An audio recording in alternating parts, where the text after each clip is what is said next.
Olá, seja bem-vindo ao canal Física Fácil. A nossa aula de hoje será sobre calorimetria.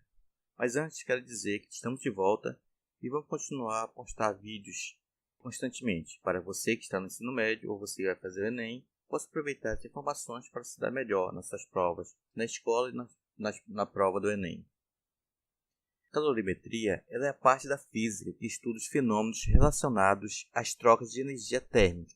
Essa energia em trânsito ela é chamada de calor e ocorre devido à diferença de temperatura entre os corpos.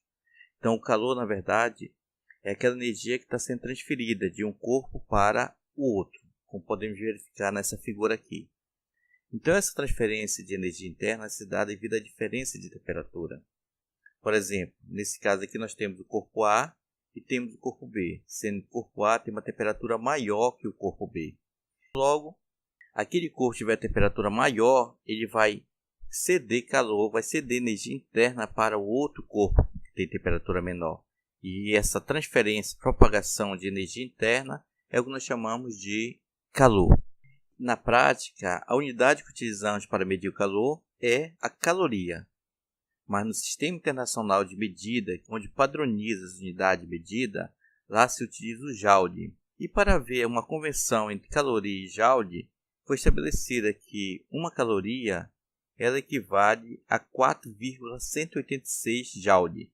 Mas para efeito de cálculos, muitas vezes é utilizada uma caloria apenas como 4 joules. Existem dois tipos de calor que nós vamos estudar. É o calor sensível, no caso, cuja equação fundamental que rege é dada por Q igual a M vezes C vezes ΔT, onde esse Q representa a quantidade de calor, que pode ser medida em joule ou em caloria. O M é a massa do corpo, que se for medida em caloria vai ter que ser medida em grama. O C é o calor específico, medido em caloria por grama graus Celsius. E ΔT é a variação de temperatura, que representa a temperatura final menos a temperatura inicial.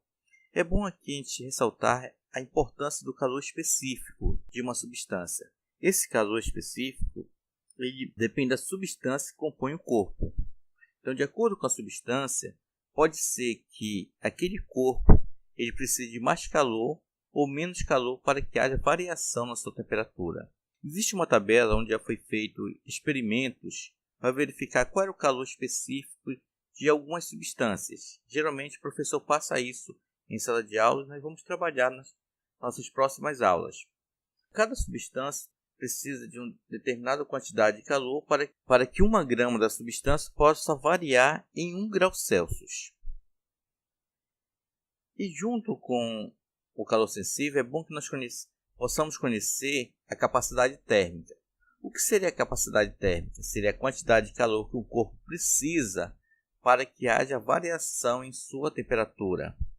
Por exemplo, imagine quando você coloca 2 panelas de água no fogo para que elas possam ser aquecidas. Uma você coloca 1 litro com água e a outra você coloca 2 litros com água. Agora eu pergunto a você, qual é que você acha que vai ferver primeiro, vai aumentar a temperatura mais rapidamente? A que tem menos água ou aquela que tem mais água? Se você ainda tem dúvida, faça esse experimento em casa e você vai verificar qual que vai aumentar mais rapidamente. E sabe por quê? Por causa da sua capacidade térmica. Então, a água tem um determinado valor para o seu calor específico. E de acordo com a massa, vai ter uma capacidade maior, uma capacidade térmica maior. Então, vai precisar de mais calor para poder, ou menos calor para poder ser aquecido. Então, faça a experiência e depois você pode responder. Faça isso nos comentários. O outro calor que nós falamos, que vamos trabalhar também nas próximas aulas, resolvendo os problemas, será o calor latente. O calor latente ele não é responsável para que haja variação na temperatura, mas ele tem uma importância muito grande, porque sabemos que toda substância que são apresentadas, todos os corpos são apresentados em 3 estados, em 3 fases. Existe outra, mas essas 3 são primordiais, que é o estado sólido, o estado líquido e o estado gasoso. E sabemos que a substância ela pode ser ela pode haver mudança nesse estado. Pode ir do estado sólido para o estado líquido, ou do estado líquido para o estado gasoso, ou vice-versa.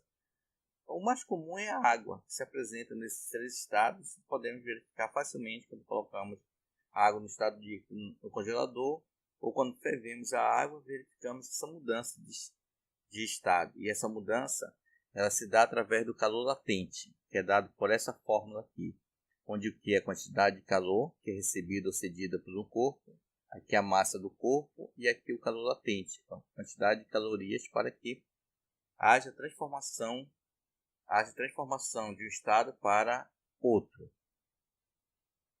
Aqui nós temos um gráfico onde nós vamos analisar ele com mais cuidado e vamos resolver alguns problemas relacionados a esse gráfico. Esse gráfico aqui está relacionando a variação de temperatura em função da quantidade de calor que é recebida pelo corpo. E aqui estão as três fases que eu falei anteriormente: fase sólida, a fase líquida e a fase gasosa. Partindo do princípio que um corpo está no seu estado sólido.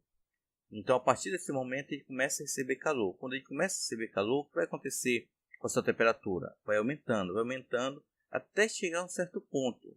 Esse ponto é chamado ponto de fusão, onde vai haver uma mudança de estado, ou seja, vai do estado sólido para o estado líquido. E nesse momento, ele continua recebendo calor, como vocês podem verificar aqui, mas só que não há variação de temperatura. A temperatura se mantém constante, até esse corpo transformar-se totalmente para a fase líquida. E depois disso, continua recebendo calor e a sua temperatura vai aumentando, até chegar no outro ponto, que é chamado ponto de vaporização, onde há a transformação da fase líquida para a fase gasosa. E novamente, a temperatura não aumenta, apenas há uma mudança de estado. E aqui, quando há mudança de estado, ele está recebendo calor latente, onde você vai utilizar aquela relação Q é igual a M vezes L. E a partir do momento que transforma totalmente no estado gasoso, volta a aumentar novamente a temperatura. Então, nesse momento que aumenta a temperatura, está recebendo o que? Calor sensível. Que vai ser Q igual a M vezes C vezes ΔT, que representa a variação de temperatura. Esses pontos aqui de fusão e vaporização vai depender muito da substância. Por exemplo, a água. A água tem um ponto de fusão que equivale a 0 graus Celsius. E o seu ponto de vaporização, quando transforma do estado líquido para o estado gasoso, é igual a 100 graus Celsius. Então, todas as informações que nós vimos nessa aula, nós vamos utilizar exercícios para aplicar essas informações e você verificar como elas servem para resolver problemas, tanto na sala de aula como no Enem. Então, muito obrigado pela atenção de vocês. Essa é a nossa aula de hoje. Não esqueça de continuar assistindo nossos vídeos, os vídeos que já foram postados anteriormente. E até a nossa próxima aula.